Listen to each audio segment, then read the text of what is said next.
현재 서울 시간 새벽 기준으로 확인되는 시장의 핵심은 하나입니다.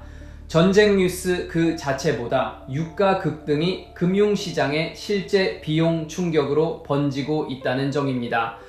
공개된 최신 선물 기준으로 미국 S&P 500 선물과 나스닥 100 선물은 하락 압력을 보였고 한국 코스피 200 선물도 현물 대비 강한 안도 신호를 주지는 못하고 있습니다. 유가는 이미 WTI 90달러, 브렌트 92달러 선까지 올라왔습니다. 이 구간부터 시장은 단순한 지정학 이슈가 아니라 인플레이션 재가속 가능성을 다시 계산하기 시작합니다.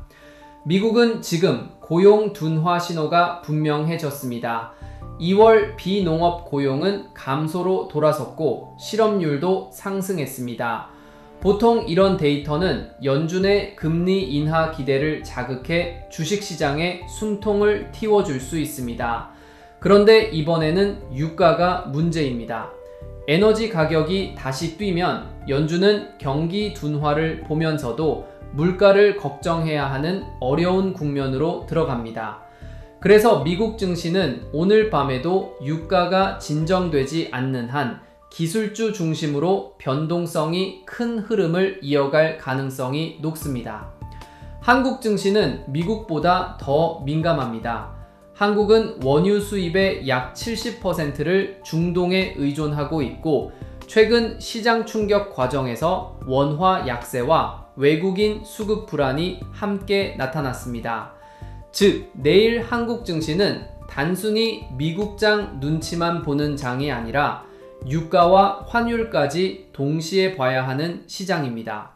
장 초반은 약세 출발 가능성이 높고 반도체가 버티더라도 지수 전체는 수입 물가 부담과 외국인 선물 수급에 따라 흔들릴 수 있습니다. 다만 완전히 비관만 할 상황도 아닙니다. 한국은 AI 수요에 힘입어 반도체 수출 모멘텀이 여전히 살아있고 성장 전망도 최근 상향됐습니다. 그래서 유가만 더 튀지 않는다면 내일 장중에는 낙폭과대 반등 시도가 나올 수 있습니다. 결국 관건은 단 하나입니다.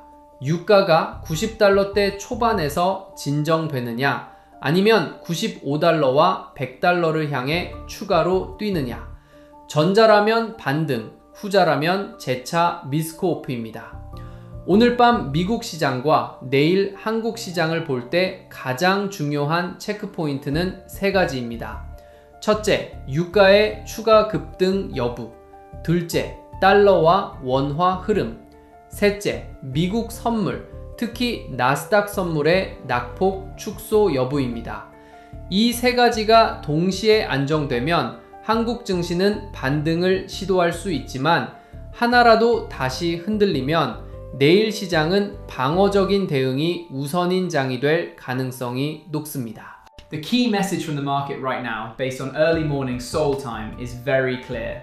The issue is not simply the war headlines themselves. It is the surge in oil prices that is now translating into real cost pressure across financial markets.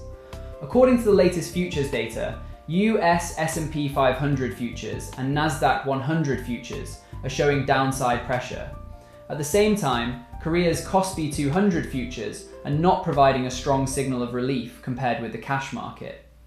Oil prices have already moved sharply higher. WTI is approaching the $90 level, while Brent crude is trading around $92. At this point, markets are no longer treating this as just a geopolitical headline. Investors are beginning to price in the possibility of inflation accelerating again. In the United States, signs of a slowdown in employment are becoming clearer. February non-farm payrolls have turned negative and the unemployment rate has moved higher. Normally, such data could support expectations for Federal Reserve rate cuts and provide some relief to equity markets. But this time, the key variable is oil. If energy prices continue to rise, the Federal Reserve may face a difficult situation, watching economic growth slow while still worrying about inflation. That is why US equities could remain highly volatile tonight, especially in technology stocks, unless oil prices stabilize.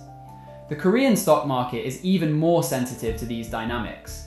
South Korea depends on the Middle East for roughly 70% of its crude oil imports, and recent market shocks have already been accompanied by a weaker Korean won and unstable foreign capital flows. In other words, tomorrow's Korean market will not simply follow the direction of US equities. Investors will have to watch oil prices and the exchange rate at the same time. The market could open weaker.